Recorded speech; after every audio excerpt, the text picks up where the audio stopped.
Hi everyone. This is sort of a little bit of addendum to the last cx16os video that I just uploaded to YouTube. Um, wasn't sure this was totally gonna work the first time, so I didn't want to show it off and ruin, a 40-minute video.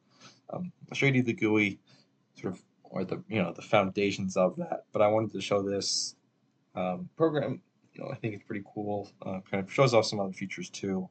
It's called swapterm. Um, I actually recorded a previous version of this and could not remember the what tmux was or the name of the program, and I decided not to just edit it in or something like that. Just re-record. It was a 5-minute video, so might as well.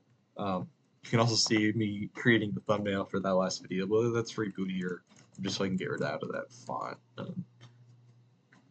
So why don't we just get started? We're gonna run swap term here. That's our first step. This is all kind of in there, and then you're gonna run source spawn.sh. Let's see if this works. There you go. So you can see this was actually the original shell here, I believe, and then this is the child shell. So you actually have two shells running. You should run that PS. Question is, you actually only see one shell. Why don't we run PS here too? So you can actually see three programs here and two programs here. So there's 5 programs running. You can tell here that the shells don't actually have the same process ID. So here the shell's process ID is 22, here it's 16, and what's actually happening is the PS program looks for,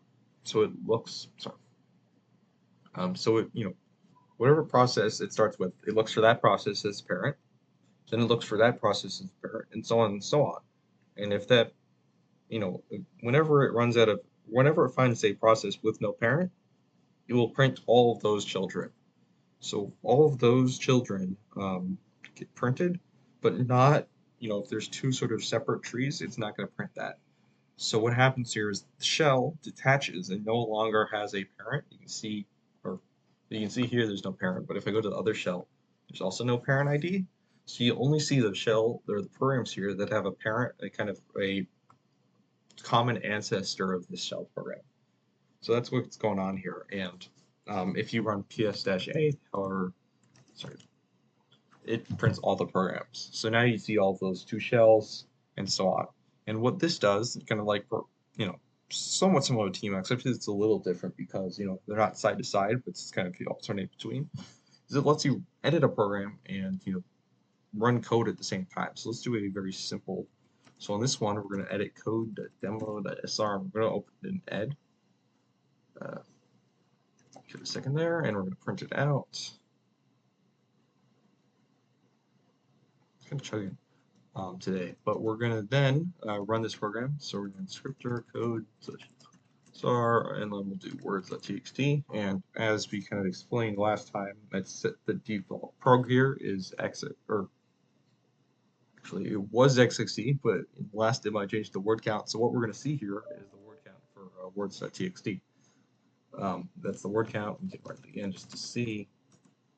What we're going to do here now, we're going to edit line 1, and we're going to change prog to, we'll change it back to x60. Now we'll do that, print the whole program, and we'll write it to file. And now we're going to run it again one more time. Code/demo.sr. Now if we do words.txt again, we're going to add a hex dump of the file.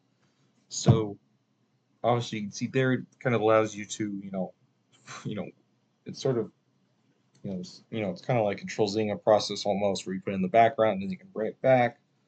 Obviously not as complex there. It introduces some lag to the system, especially when you have something that's repeatedly printing. It can become problematic because it just fills up the empty buffer, and there's no it doesn't have separate. It just whatever prints first, whatever sends the data first gets printed first. So if the buffer's full and another program's trying to print, it's got to wait for the other program to get all its info printed before any characters come out from that program. Sort of unfortunate if you're in a loop or stuck something like that, but otherwise it's pretty it's pretty useful for development. So if you're we're trying to develop in 16os and develop programs for 16os and run them, you assemble them and then run them at the same time, all that kind of interesting stuff. You can definitely, this is going to help you there. So, if you're interested, I would definitely try using this program, at least once, see if it helps, see, it's kind of fun too. You can just do, there's obviously mismatch. It's like, or try not to give viewers, epileptic, seizure here, but, you can do, there's a lot of interesting stuff. It also shows, you can the program swapterm here is actually taking control of basically standard out, it's redirecting all of it to essentially a pipe. It's not exactly a pipe, it's separate from the general pipes, which is an intricacy I, maybe wish I could get rid of, but it's sort of stuck here, and I don't think it's really too bad. It's kind of nice that it's separate too, and then it kind of lets you can send messages to it to kind of tell programs where to be positioned, and it's smart enough to like not screw stuff up for the most part. So that's swapterm, kind of a standalone program demonstration here, pretty short, and thankfully compared to my other videos. So hopefully it's enjoyable. This was actually hopefully this was interesting to watch for you. Some of the cool stuff here that I really enjoyed making. Um, there's actually a split term which I sort of is much less functional. That's actually quite more like quite more much more similar to Tmux in that it's like splits the screen instead of switching between two screens. And I should mention you can do up to four screens, but I don't, you really need to for the most part, because you're not doing too much complicated stuff here. But still a pretty cool program. Enjoyed making it. Hopefully you enjoy using it. I know I enjoyed using it. I think it's pretty helpful when I'm testing stuff. So yeah, thanks everyone for watching. Hope you enjoyed this little blurb, and take care.